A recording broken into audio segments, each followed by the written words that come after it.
A Tilkedrome, according to motor racing fans, is a track designed by the German Hermann Tilke. It's a term that was apparently coined by Alexei Popov, the Russian F1 commentator. And the Tumblr account Raceway, you can find the post in the description section down below, says that terms that come up when you talk about a Tilkedrome are things such as a long back straight with a heavy braking zone, fixed radius corners, switchbacks, usually turn 1 and 2, a multi-apex corner, a Magnussen-Beckett's clone, and 90-degree corners. Tilke started off in the late 90s with things such as the redesign of the Rudskogen into the A1 ring, or Sepang. And in fact, a lot of tracks that have appeared on the F1 calendar or have been reworked on the F1 calendar since the millennium have been touched by Hermann Tilke. Hockenheim, the Nurburgring, Shanghai, Bahrain, Istanbul Park, Circuit of the Americas, Yas Marina, Sochi, Baku, Jeddah. In fact, there have been over 50 tracks that are attributed to Tilke on Wikipedia. Recently, in a live stream, I decided to attempt all of the tracks that have made it into sim racing. Some of them were never built, some of them that were built haven't made it across, but through a variety of different titles, we can kind of get a taste of what a Tilkedrome is like. So what I did was I sat down in one sitting, driving every single one of them. These are my thoughts and feelings and my live reaction to driving these tracks, sometimes for the first time, before I put them into a tier list. I do like the run to turn 1 because it's a tight corner. Now, obviously, in terms of when they got retrofitted to be ready for F1's return in 2014, they added the runoff. And the runoff's quite nice with a good escape road. The gravel's also quite nice as well. Likewise, up here, on the top of the hill, we've seen a couple of clashes. In F1, we've seen the Verstappen and Norris, and the Verstappen and Leclerc, and Lewis and Nico.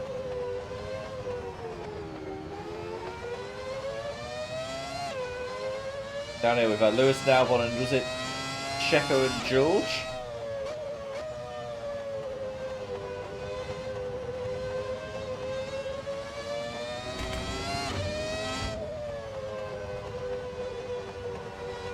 This bit has a nice flow to it.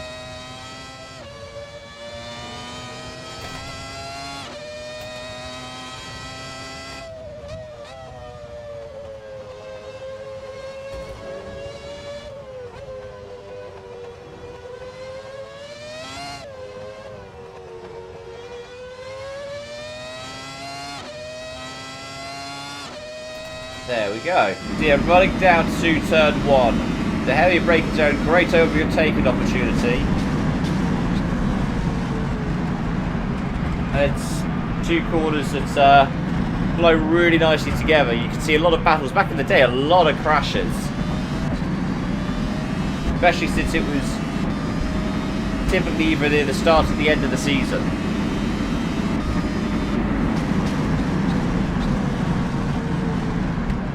Here at the end of sector 1, you have a corner where you could hang around the outside if you wanted. You got these S's. Remember, Vettel ran into the back of Stroll, right? Or was it Stroll ran into the back of Vettel? There. This double apex. That's fun. It's something that Tilke then copies quite a bit later on. Then we have this hard braking zone as we get to the end of sector 2 and start sector 3.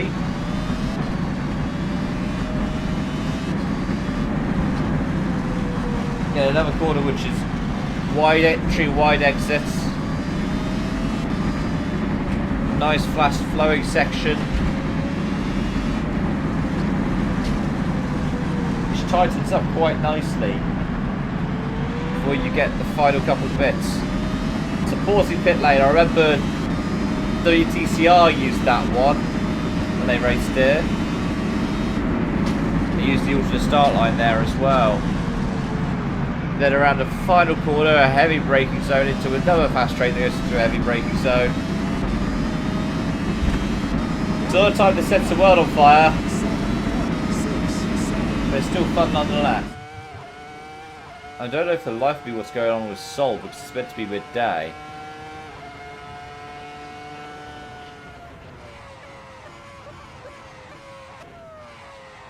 And I enjoy the Nurburgring. The thing is, Tilke didn't do much in the way of changes to the track. The main thing he did was he got rid of the old karting track and created the Mercedes-Benz arena here. Which I do like. That is a hot take. People don't tend to like the arena. I do. I think it's quite a fun track. Quite a fun pit track, actually, yeah. You get some nice side-by-side racing in tin tops. And in something like this, when you're pushing it near the limit, you can really feel what's good about it.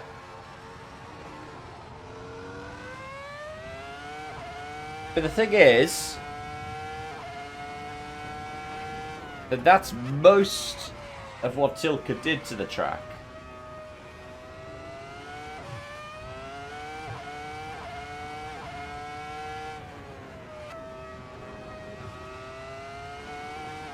Go through the Schumacher S's. Quite fitting in a dominant car like this.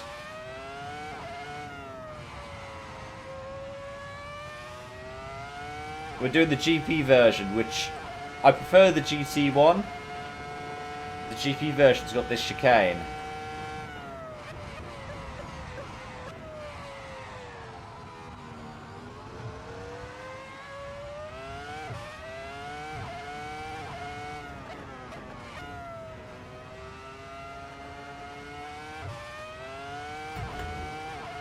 Hey, didn't even need a warm-up lap.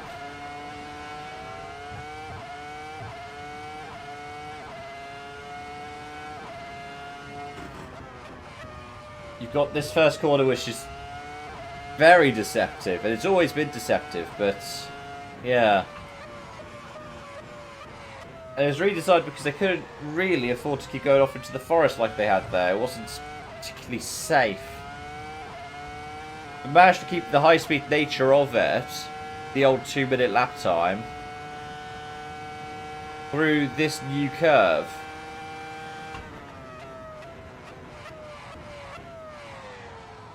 Then rejoins the old circuit. But it wasn't just that Tilke did. You also have this additional arena section.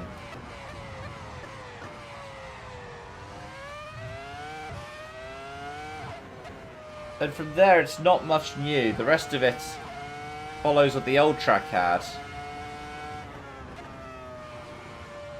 Get into the arena up here. But it creates a great fan experience. It's one of those ones where it's an arena section that's a lot of fun to drive. You've got the challenge over here. And it was great in the wet. I think the last Grand Prix, 2019, I think, for me, was the race of the season that year. But we all know Bahrain pretty well.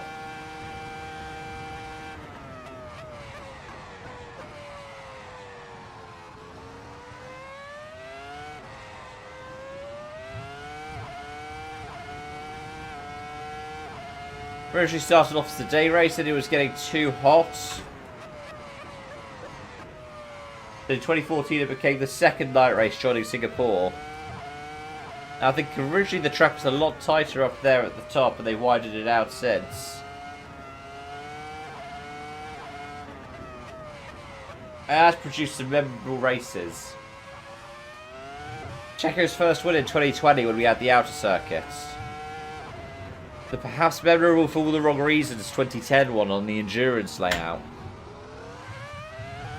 The other 2020 race where we saw, personally, that horrific crash for Romain Grosjean. And then we saw Daniel Kvyat proceed to flip Lance Stroll. Or the turn 1 flip where Pastor Maldonado flipped, was it Esteban Gutierrez? Adrian City, I can't remember.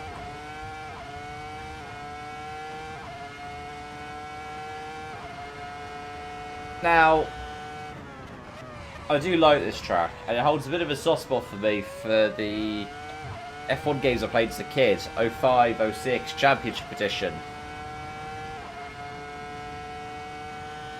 Shanghai is a track that I like. Let's go for a flying lap and talk about it. This last corner is very tricky. Got a very Hockenheim T1 vibe. These first couple of quarters I do enjoy, and again, it's one of those things, nostalgia as a kid. Kind of snail the escargot. But it is very much copied from Sepang. And this is the thing, is the greatest stuff about this track you can already find in Sepang. This is a reverse of the thing at the end of Sector 2, start of Sector 3. Likewise, these S's are very Sepang. This next bit is a lot slower. But Sepang also has that. And this.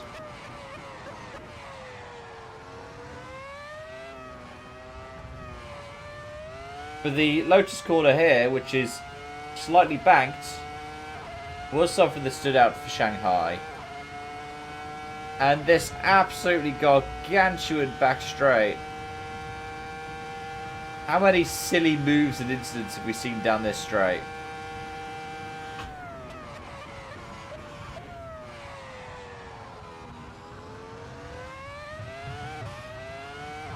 I enjoy this track. It's a lot of fun. I think I prefer it over Bahrain. I think it came to Gran Turismo before it was added to the F1 calendar for 07 and 09. This is the VRC R25 mod. And this car is amazing to see in real life. I haven't seen it driven, I don't think. Unless I saw it when I went to Formula Renault back in the day. But I've seen one of them at the Fernando Alonso Museum.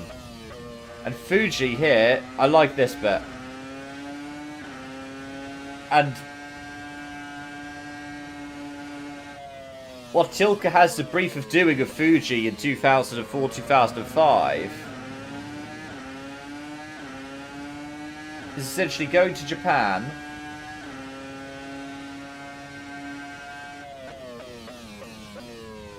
and making this updated for the modern world. So Sector 3 up here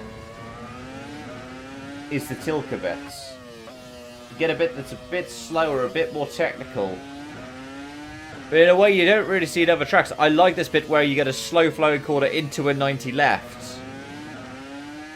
They repeat it a bit with a bit higher speed to round off the lap. It's 90 right. Because Fuji used to be a flow around. Used to just be a series of medium to high speed corners.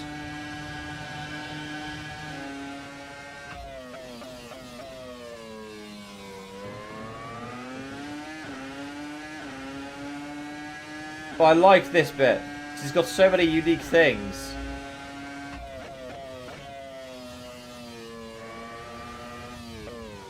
Now I think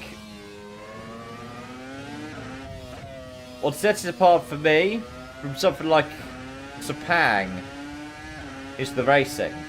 I love driving this track and I could keep driving it. In fact, you might say the reason why I missed the Apex is so I could get another lap in around this beautiful track. I mean, you'd be wrong, it's because I messed it up. But while we have seen some great races here, and 2020 was another wonderful, wonderful race,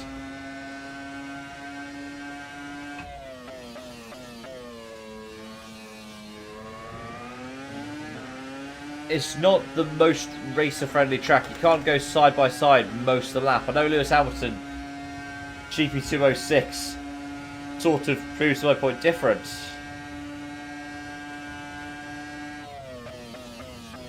It's quite fitting that this is the track that Lewis won his 7th title. Great to have World RX back here at the end of the year, but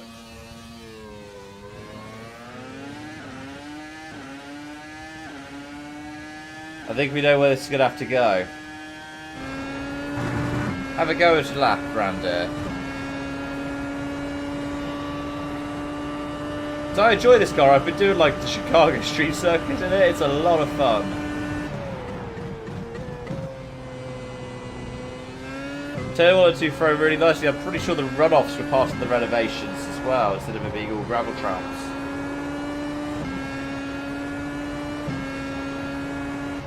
Of course, we all remember 2016 with this corner.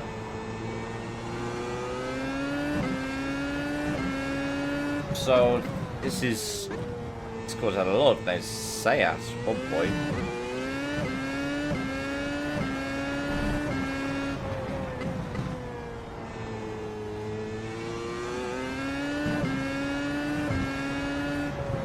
Up the hill, there we get the road to Lakaya.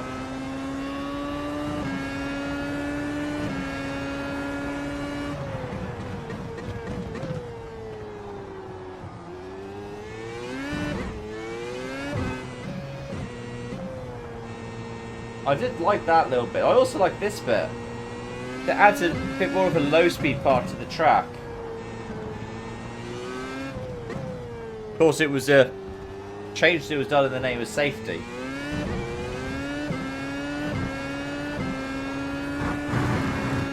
But still all fun, and I still enjoy it all nonetheless.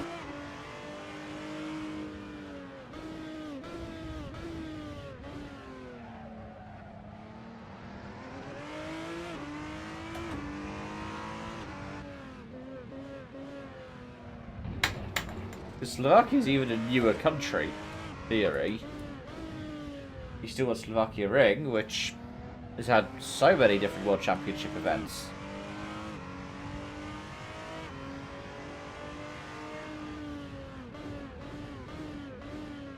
And we got this street circuit, which I think did what it needed to. Was it on the calendar twice for GTs? But yeah, I guess part of it's probably the mod being a GTR2 conversion, because we don't get, you know, all the scenery that we could get. It'd be nice if somebody was able to do a more up-to-date take on this. Maybe for stuff like AC Evo.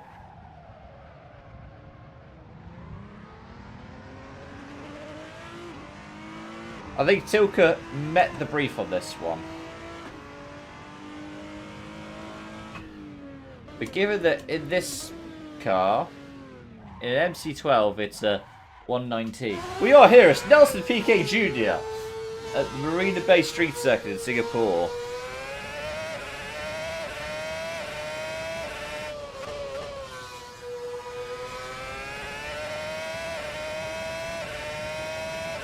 The original F1 night race.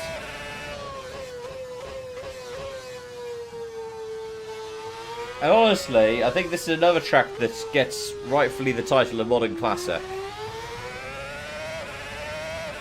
First arrived in 2008. It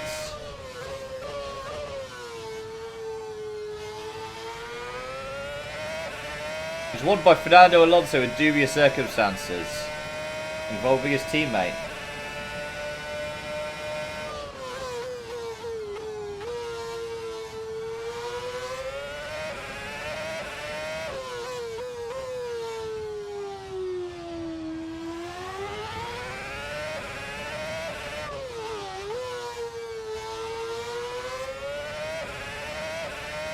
Now, I don't have the original Singapore Sling here, instead I have the George Russell Wall of Shame. But I liked the original Singapore Sling, even if Sergio Perez didn't. Over the Anson Bridge, which supposedly had some kind of curse that would take cars out. This is a good mod of the track as well.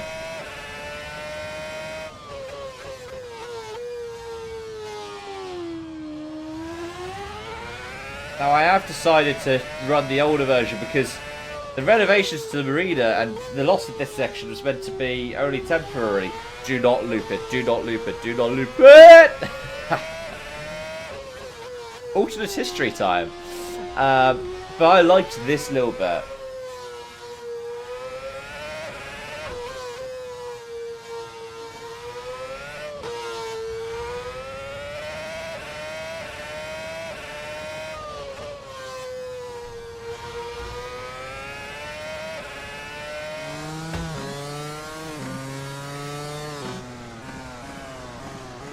This takes a recipe that a lot of Tilke tracks have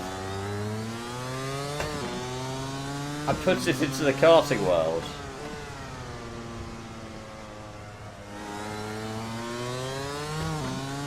That's sharp turn one. This sort of slower flowing bit, a bit like Fuji.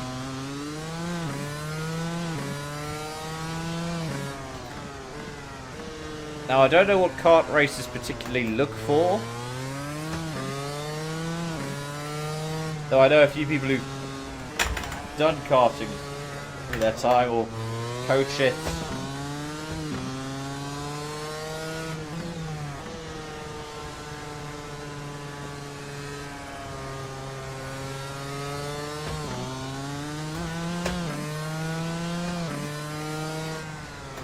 And of course, for all the faults that we can give this track, and there are a lot, scene of Michael Schumacher's final F1 podium.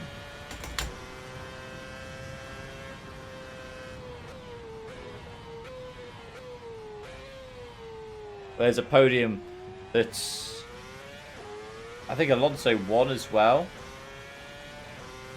Because Vettel was also on there, so you have one of the most championship scoring podiums in F1 history.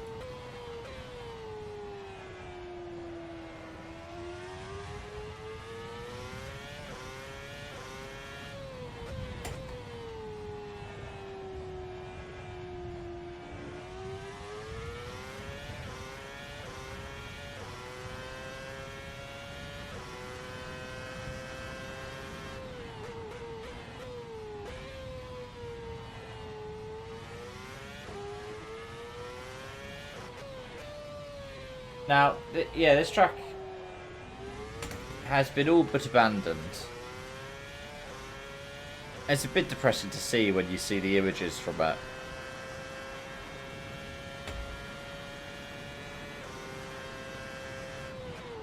But there are several reasons why the stay couldn't be prolonged. Money, chief among them. But also, by the time of the last Grand Prix in 2012... it hadn't really left that much of a mark.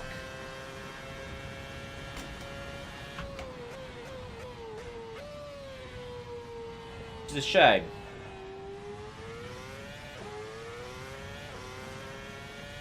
I like this track.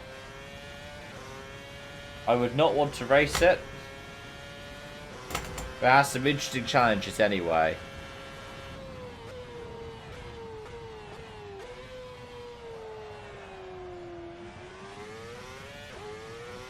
You can definitely see what the brief was for it.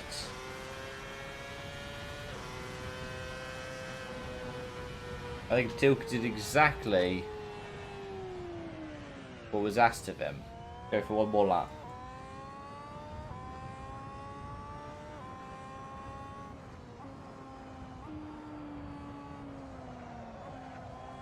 Now the thing is, this is a lot like what I would expect A1GP tracks to be. I've never watched, oh, I haven't watched every single race. I've watched lots of highlights and clips and montages. There have been 2 really good retrospectives done recently on it.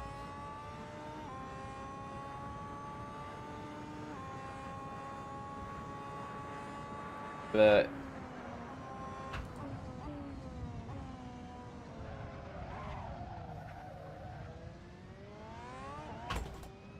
see a lot of bits here which are stuff that Tilke has done, or in some cases maybe would do with other street circuits.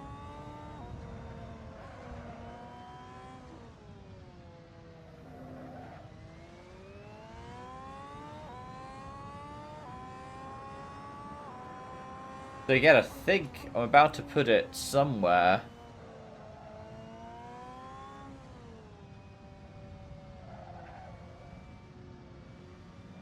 Like we had with our, a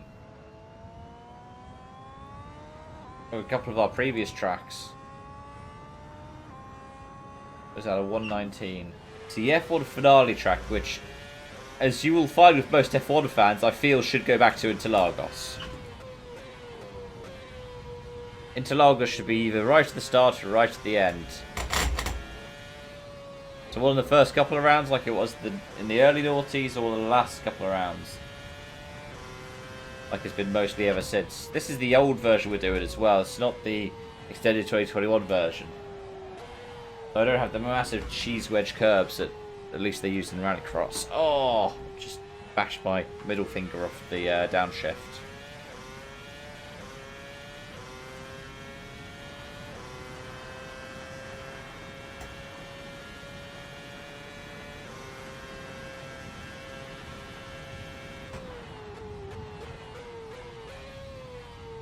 At this point, these things start to become very Tilke recipe. Heavy braking in these small back and forth corners. In fact, we're going to get a very elongated Singapore sling in a moment, which, and this is another hot take from me, I prefer this version of the track over what we have now. Makes it a lot more fun as a hot lapping circuit.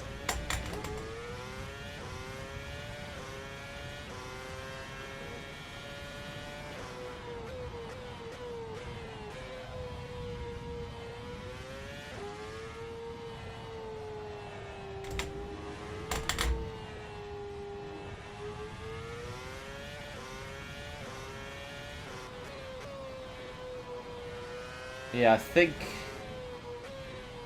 we might already be about to see where I'm going to put this before I even put it on the table. Like, it's worse than the sausage curves. You can see it there. I might hit one later as an example. Let's try and get a flying lap in.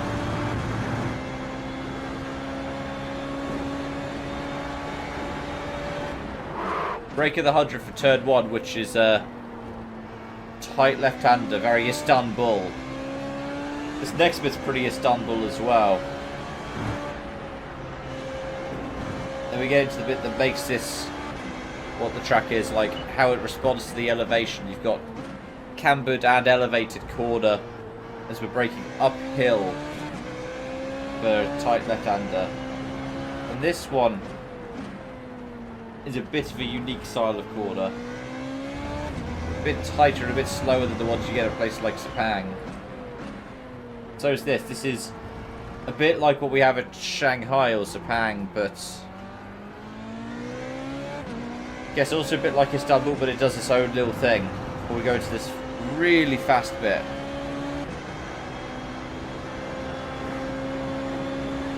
There's a variant here that goes straight on and doesn't use this next part, but this is the Grand Prix loop we're doing.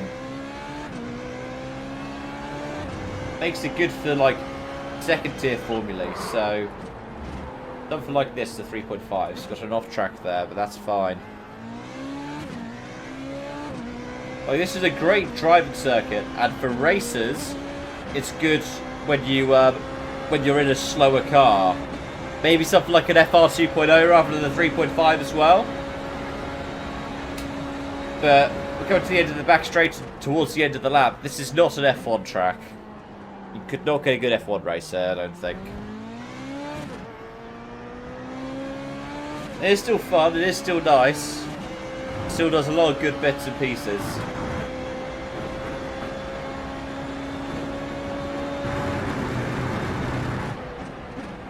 And let's show you what a turtle does.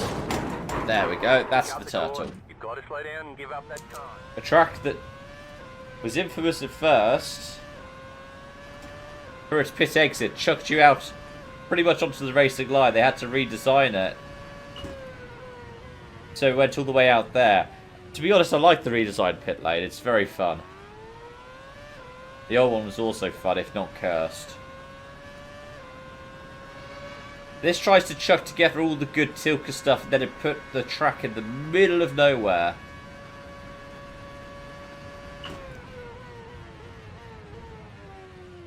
to see this very Sepang, Abu Dhabi.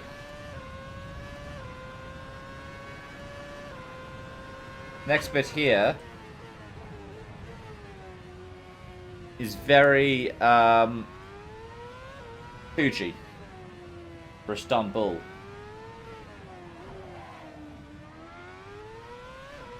There we go up.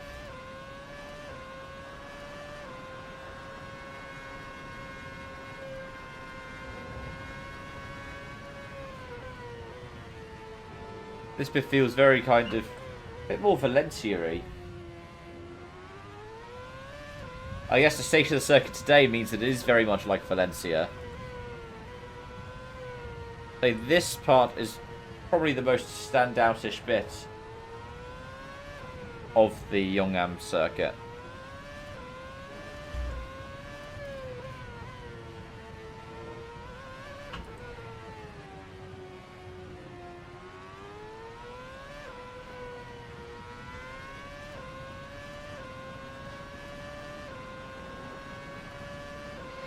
That's a lap at speed. Happy I've still got it. And this is a very kind of driving club style circuit.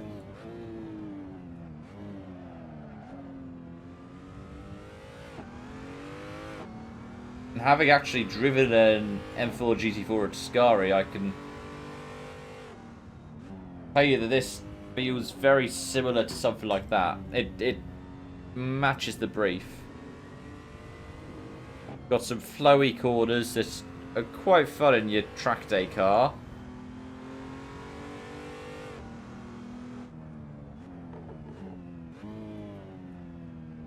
Corner markers there, see an apex marker. There's great, very gentlemanly track.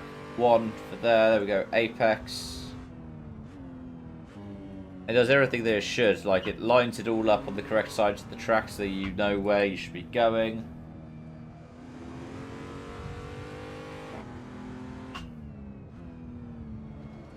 Oh, this bit's fun.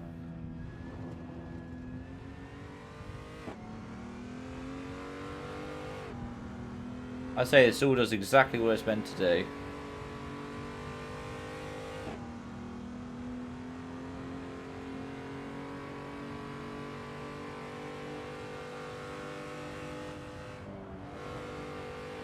Now this is where I'm going to end up being a bit harsh, and I know I am. It's what you get is some bits that are quite similar to what we've just had in Atlanta. Got a heavy braking for turn 1. 90-degree left-hander. This is a bit of an Oscherschleben actually, if you think about it. Then we get into this flowing corner here. This is in Norway though, this is a Porsche-sponsored track.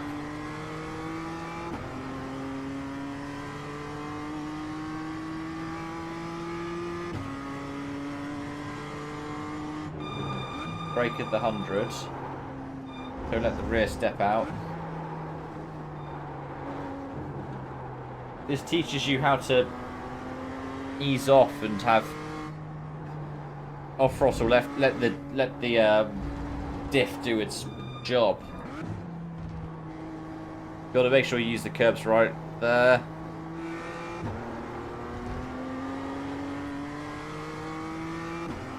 Now Tilke was in charge of a redesign here, which has led to a lot of this new stuff. Most of the first half of the lap, Tilke. And he's built it into the scenery around the track as well. Which is one of the things that he's good at.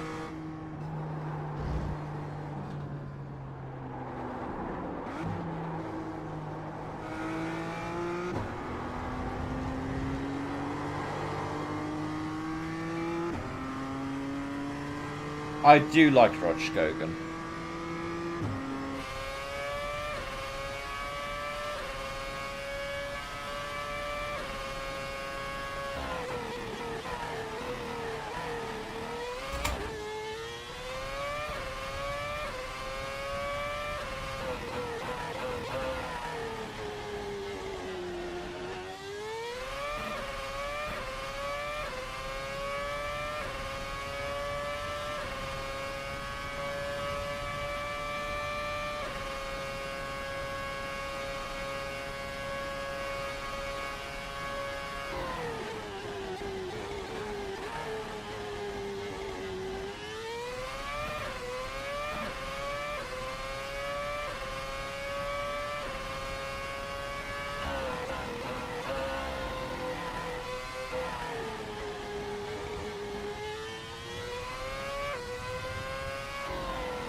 That was fun.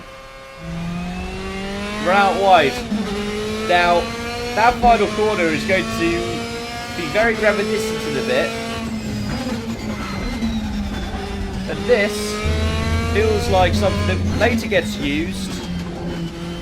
Hanoi.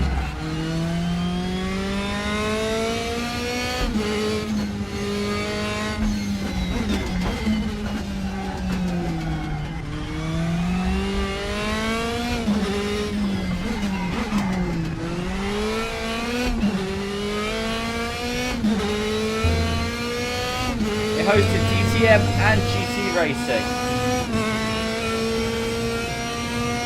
Most prolifically. So it ended up being a tin-top circuit that dreamed that it was the F1 track that could. But to be honest, I think it meets the tin-top brief very well. These Class 1s are quite tricky to drive. Well, I would say for touring cars and maybe for GT3s while we're at it. It does exactly what it should.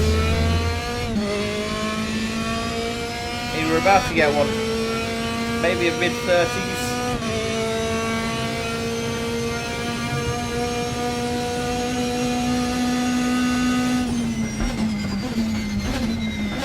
Oh, probably a 140.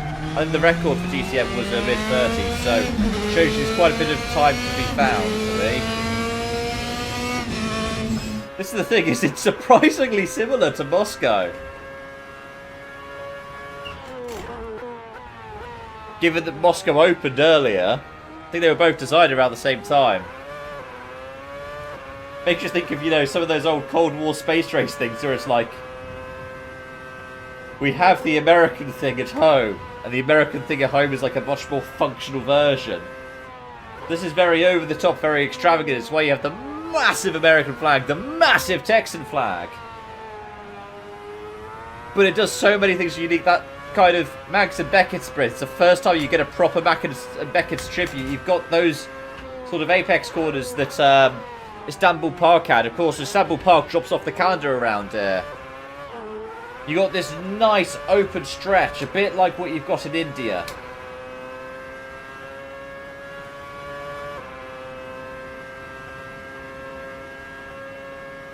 And we come down to this section. I would describe this section a bit like a new Hockenheim. Like, Tilke was like, I like what they did with Hockenheim, but this is how I would do it. And it created some great opportunities. We saw it this year in F1. It created some brilliant opportunities.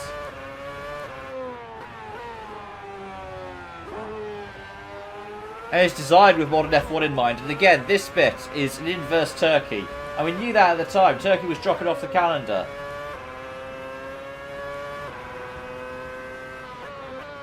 Now they have since widened out this corner because of the track limits qualities.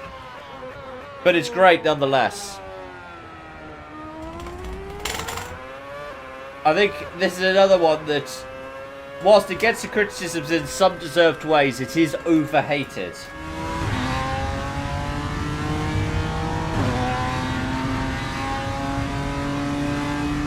One more lap.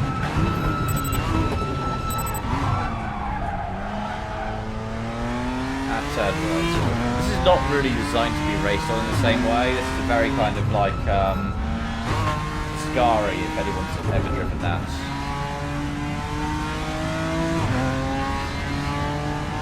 With Ascari, it was designed by a racing superfan who wanted all of these different kinds of corners on this track. He wanted a corkscrew shoot, he wanted something that had a bit of an over rally on it, he wanted something that had a bit of an Interlagos T1 vibe.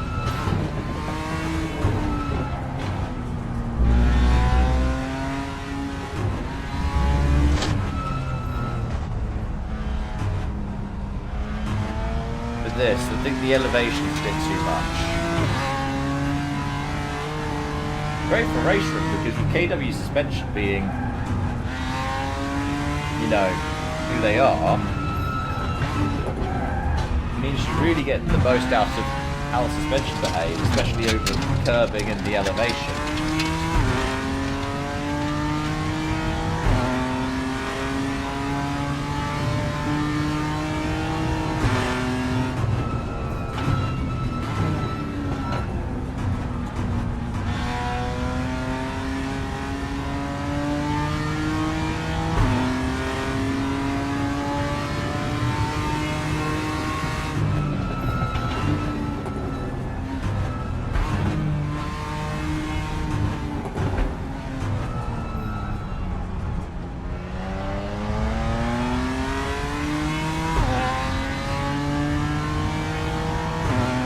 about to feel really near.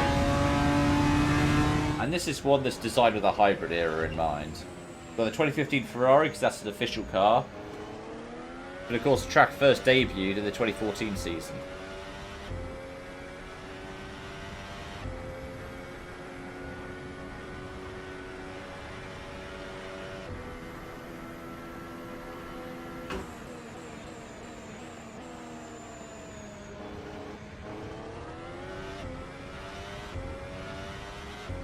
And again, this is a bit of a hot take, but I do enjoy Sochi.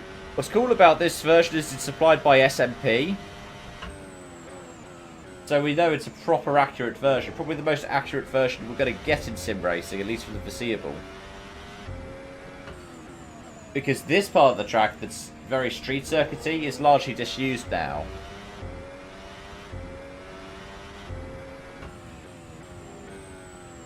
I like that you can see the Ural Mountains off in the distance in this mod.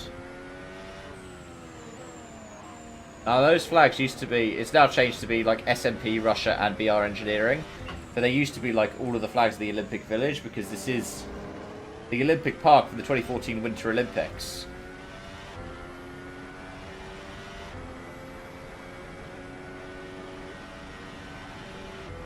Saw so many fascinating moments here. The Carlos crash, the Carlos Reed's James. I like this underpass bit, and this final section is a bit they've kept. And it's probably the bit that I like the most about it, because it's got some elevation in it. Even if it doesn't feel like it. Valtteri Bottas was arguably the best driver around this track. Even if this is the place where Lewis got his 100th win.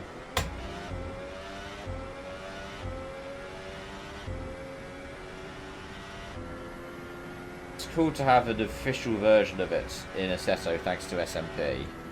But this final corner is a bit of a reverse coaster. Turn 1 is a big career, like if you screw up turn 1, you're ending up in the pit exit. If you're on the pit exit, you're emerging onto the racing line.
Again, I think this is one that was all designed with motorcycles in mind.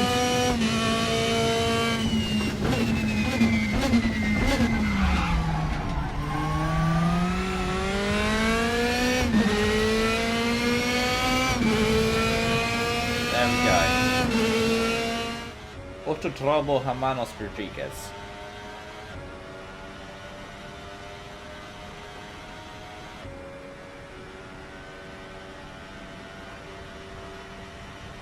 Mexico City.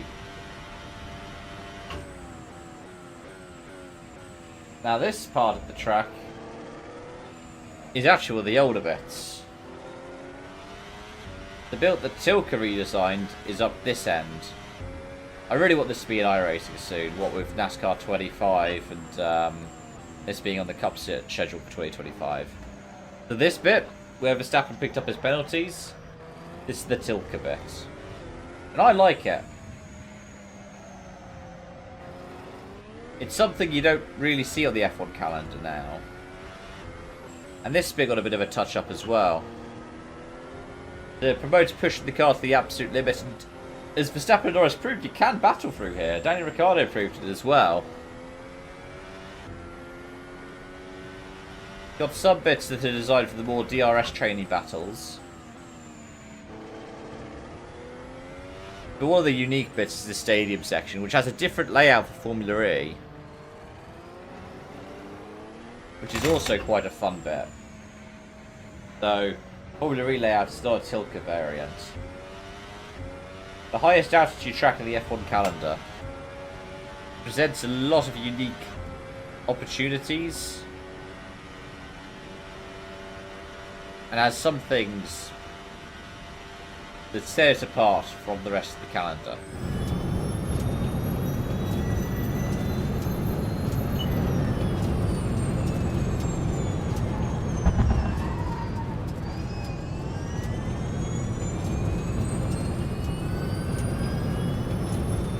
I'd love to see an official FE game at some point.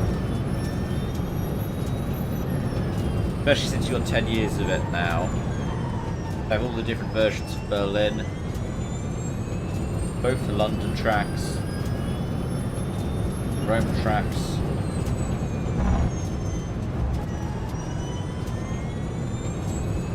And with such close racing, it really invites that.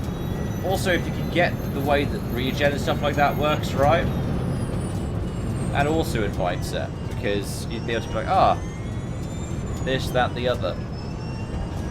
Especially if you could get like the car swap hit thing working. The Gen 1s.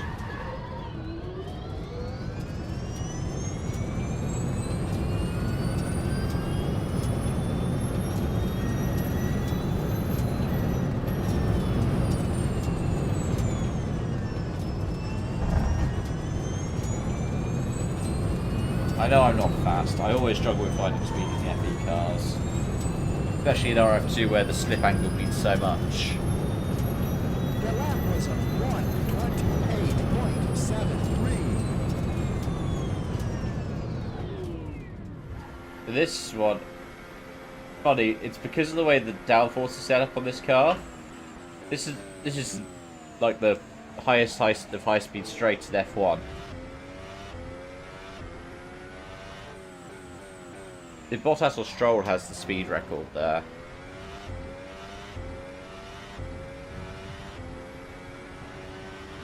Of course, first came in 2016 as European Grand Prix. Then 2017 it had the mother of all incidents for Vettel.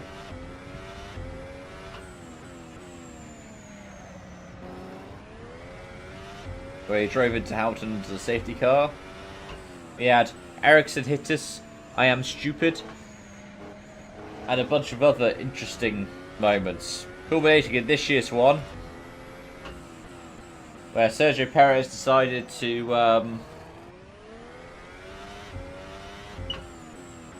cause an incident with Carlos Sainz on the final lap and take them both out.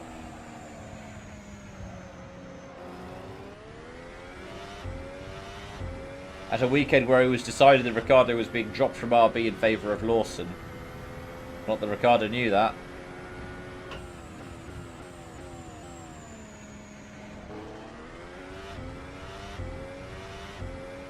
I love that we have the We Races One banner here. Alright.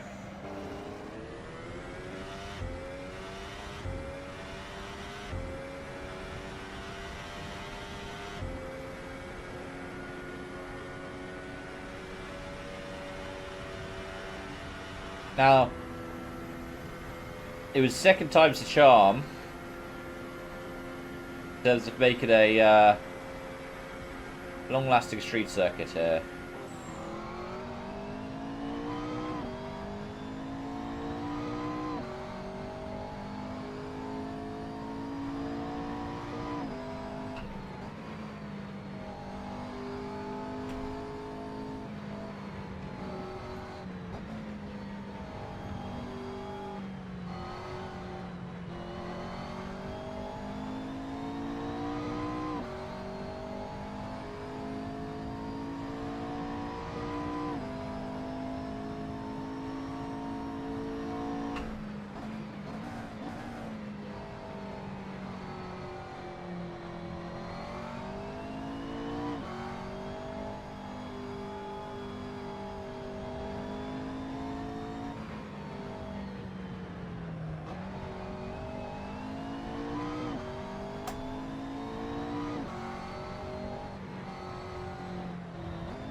Around the final corner.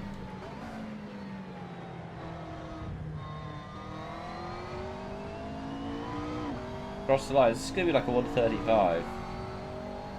137, 138. You practiced it. Definitely doable to get a 135. Oh, I've done the same thing again. Bye, not the end of the world.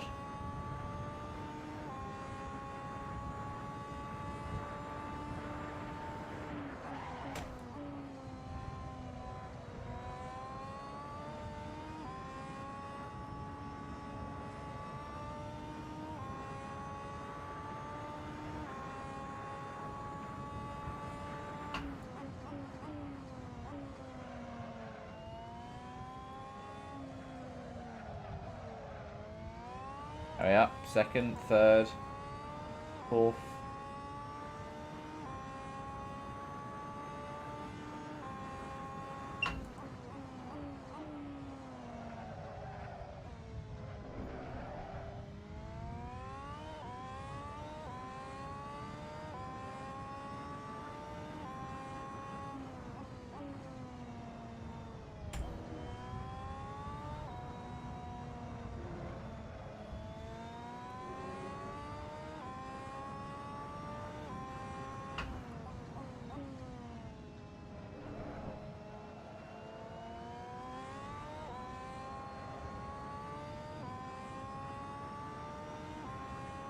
Wow.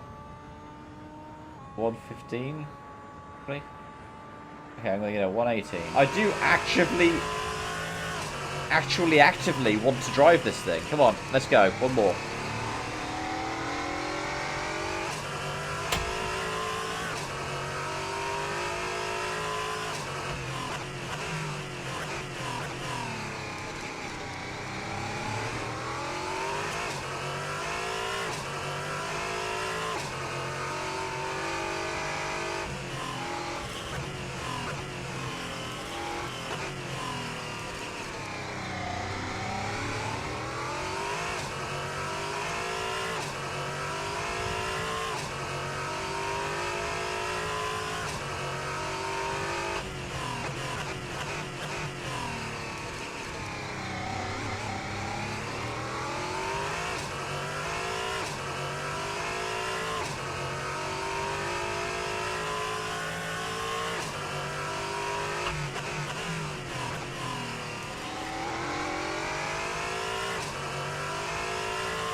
I just want to keep going.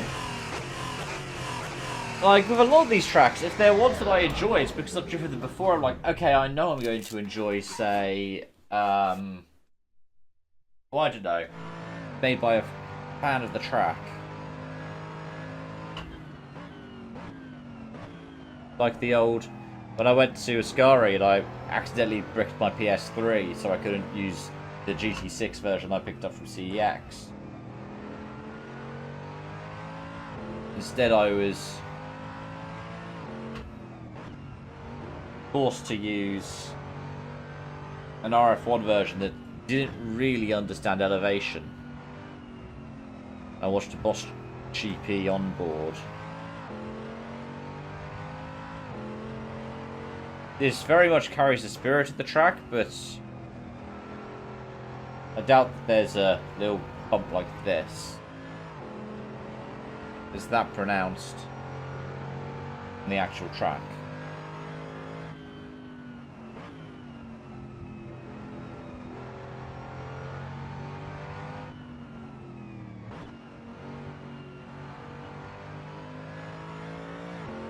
It's a fun track for GT3s.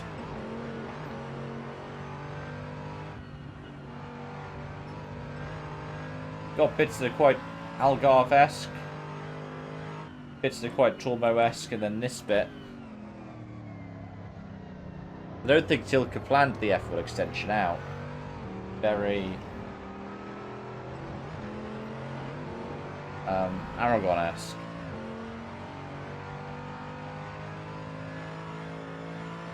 It was going to be extended for F1.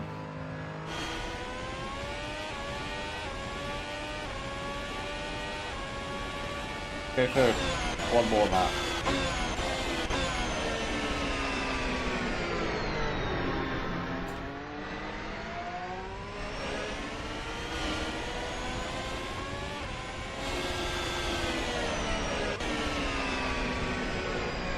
I don't care about missing that apex.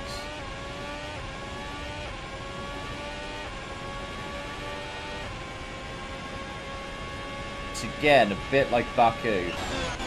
Tilke's brought in and he's told, okay, you need to be able to use these roundabouts, this long stretch of road, and then cut a Suzuka-esque bit through a forest where we're going to have a big stadium. Minor controversy to the point that the Grand Prix organiser got jail time for corruption.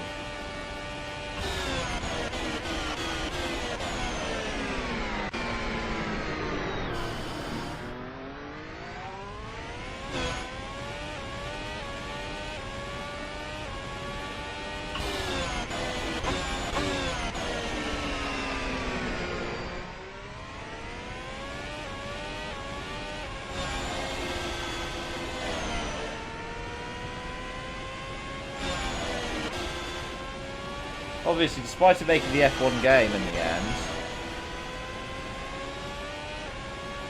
there was never as much demand for it to come back as people might have thought there would be.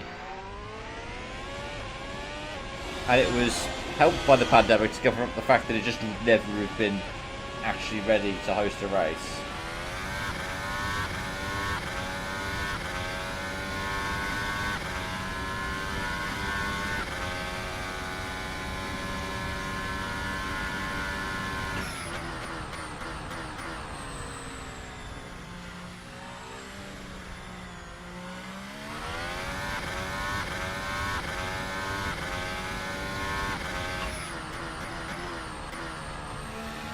Now the thing about Jeddah,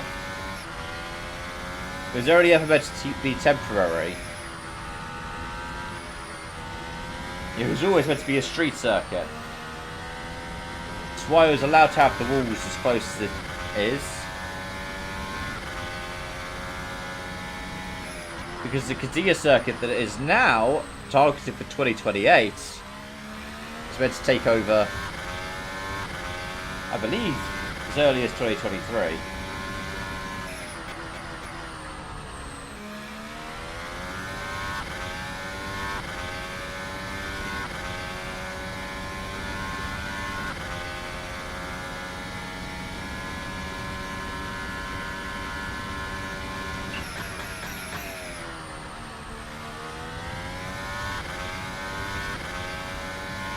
As you can tell, driving this in Rennsport Sport has sort of forced me to understand how to drive this track.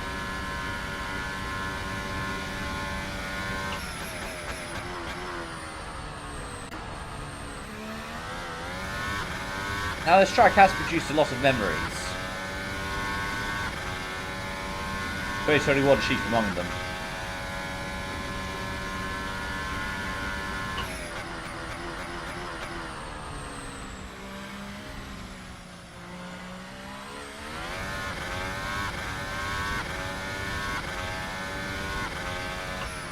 The site of a supposed Houthi attack as well during the Grand Prix. Was it 2022?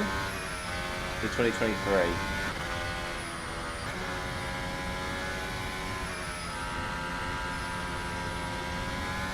But this is a track that came in with the idea of, oh, it's approved as the street circuit, it's approved as temporary. Can't remember if it's one of the early Mohammed Salayam things, but I'm pretty sure there was something about it being certified at the last possible minute to be raced on in 2021. You have to have homologated circuits for racing on in F1. I seem to remember it being like right at the last minute. And of course there have been some mega crashes. Stroll, Mazepin, Schumacher.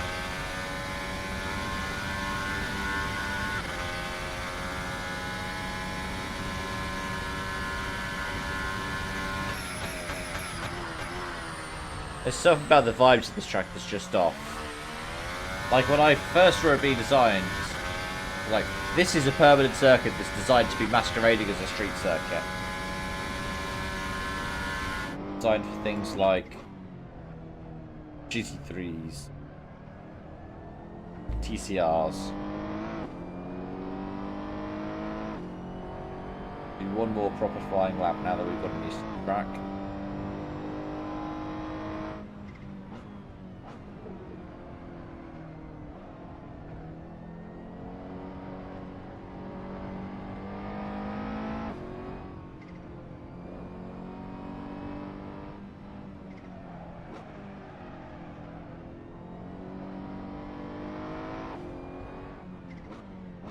I have a feeling that this hairpin, whilst not particularly great, is something that's very stand out for this circuit.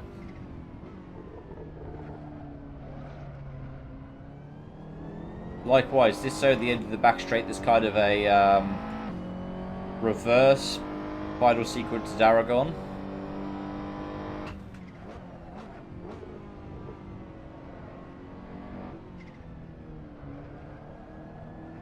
Is also something that's a bit stand out on this track.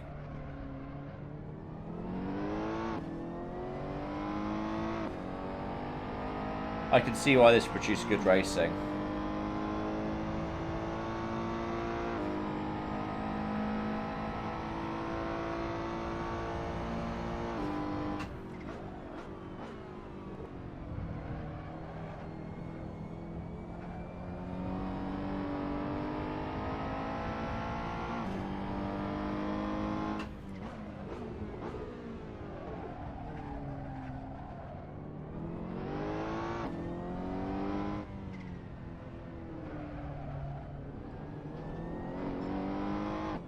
A bit over the curbs going into the final corner.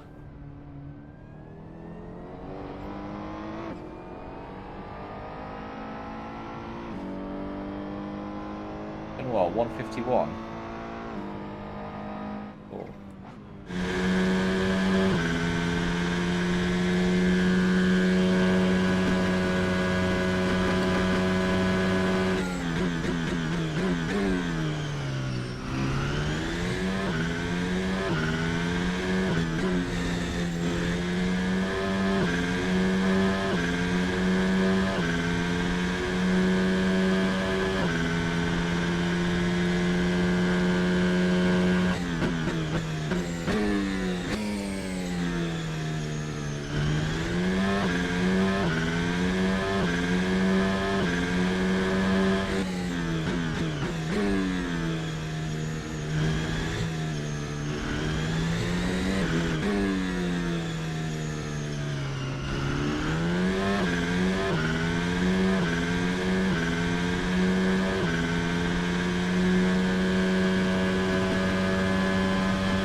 I think I could say consistently that this makes sense. I think if I numbered these 1st to 37th, the list of circuits I've driven today, I think that would be roughly about right.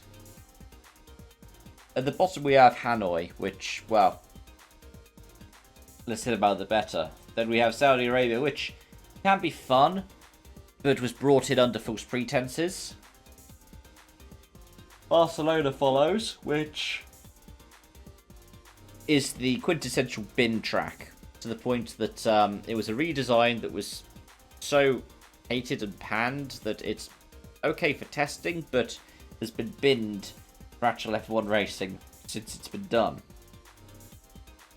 Bucharest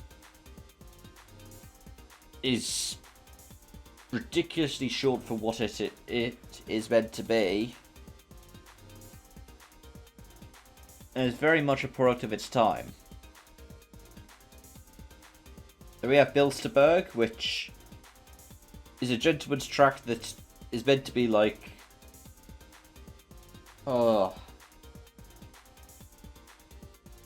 It's meant to be like the Nordschleife without the risks of the Nordschleife. Then we have Marrakesh, which is certainly better than the original one, but is like the changes between the Arvas tracks.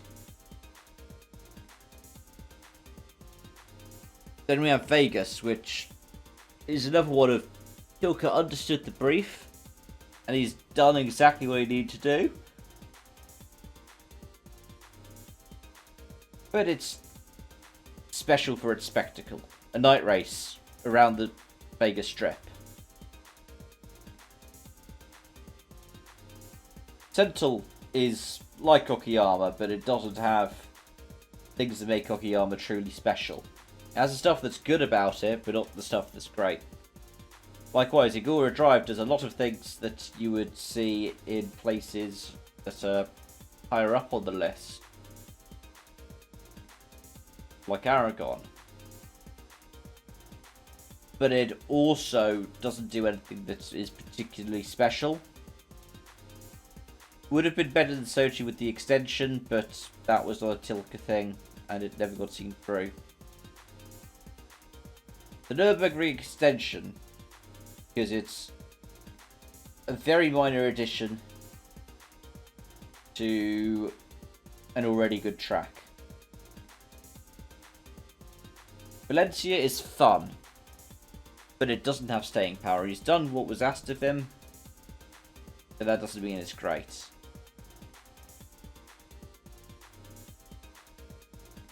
Likewise, we have Atlanta, which is also fun. Very much a gentleman driver's track. And that's it. It just fits that purpose. Rudskogen has the ability to do a little bit more in terms of club racing, which I don't think Atlanta is really cut out for in the same way. And we have Sochi, which does exactly what it's meant to do. Has a couple of bits which are a twist on the typical things you'd expect from a Tilke track, but it's just shy of the cookie cutter stuff. Our one and only karting track opens up the cookie cutter section.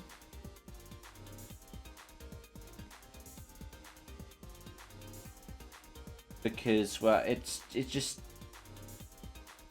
does the same kind of thing that you'd expect from a cookie cutter track. Likewise, our next one on the list, I'm actually going to have to go back to get the name for it, I've forgotten it. So that was Kandava. After that we've got Lippo Village, I believe. Which again, nothing particularly special to write home about. Meant to be an A1GP track, and it seems alright for that purpose, but nothing more. Sakhir is designed motorcycles first, cars second, and it's fun for both. But again, it's nothing particularly special. Bahrain has been very fortunate in terms of its staying power. It's good, but there's nothing that makes it special. Same for Yas Marina. which, when it got reconfigured, made it even more into what you'd expect of a Tilke track. Something like Korea, which combines all the stuff the Tilke's managed to make nice. It's got a couple of bits that are special, but nothing unique. And likewise the Moscow Raceway. Sochi is a fun track to drive, not particularly great to race, but actually has the blend of semi-permanent that works.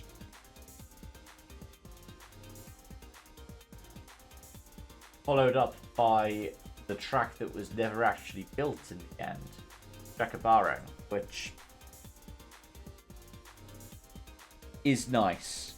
It has a similar element to the follow-up track of Chang, where it does what it's meant to do, and it can be fun in those categories and create good racing, but there are a couple of bits that leave more to the imagination. Aragon is a wonderful, wonderful testing venue, and it's fun in the second tier cars like take the FR 3.5. The E1 world was honestly such a surprise. I would have been tempted to put it into something else if it was something that had the staying power in the faster cars. P3's got the lap record around there, and to be honest, I don't see anything faster than the P3 doing anything more special than the P3 can. The Buddh circuit has some bits that are a bit unique, but again, more of a driver's track than a racer's track. Likewise, the top one of the cookie cutters, Shanghai, is almost quintessentially the cookie cutter track. Turn 1, 2, 3, I think it's technically 1 through 4 as a complex, is Shanghai. From Shanghai is Sepang. The hairpins are very Sepang as well. The S's section, in addition to that, but it does some bits that feel a bit unique. That final corner is as treacherous as ever, and always a lot of fun. Opening up the something else, we have the reconfigurations. The A1 ring, which brought back the Österreich ring in a way that worked really well with the late V10 era cars. The Hockenheimring. Again, the late V10s, great around there, and even some of the V8s and the V6 races were fun. Managed to bring something that was a bit archaic up into the modern era. A bit like, say, the redesign of Spa for the new bus stop. Baku is next. It hits all the briefs, and it's much better than the original Baku street circuits. But you can tell it was designed with speed and the castle section in mind. Everything else is nothing particularly special. Singapore is one of those ones that originally looked like it was the spectacle of a night race. But the more and more we have it, the more and more it puts itself as a modern classic. It's still better with the little bit of special edition where you drive underneath the grandstand, which is then copied in the next track, Autodromo Hermanos Rodriguez. Honestly, it's how reconfigurations should be done. Not the top reconfiguration that's on this list, but it keeps what was great about the old track. U Sector 2 is fun, and the stadium section is unique. Kota is all of what makes the Tilkedrome great. The only thing that goes against it is the fact that a lot of these things are ones that have been on other tracks before Kota. Rounding out that tier is Fuji. The redesign brings a classic 80s, 70s, 60s, and even bits of the 90s track up to modern standards. And it does it in a way that is fun in F1 cars, hypercars, in GT3s. All the way through the racing ladder. Turkey is otherworldly. The use of elevation isn't really seen on a Tilkedrome up until this point. And that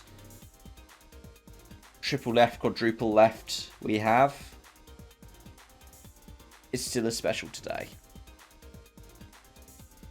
It sets up so many things that go on to define Tilkedromes. As does our number one on the list, the god tier track Sepang.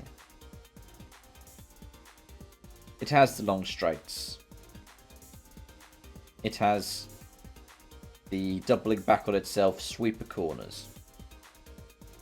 It has flat out sections, 90-degree corners, S's, double apex corners. It worked with every era of F1 that raced on it. I think it probably still would a little bit today. And it works with the other classes that race there. I think it's the best of the bunch. Thanks for watching and joining on this adventure. I'm thinking of editing this down into a video that will come out at some point this month. We'll see.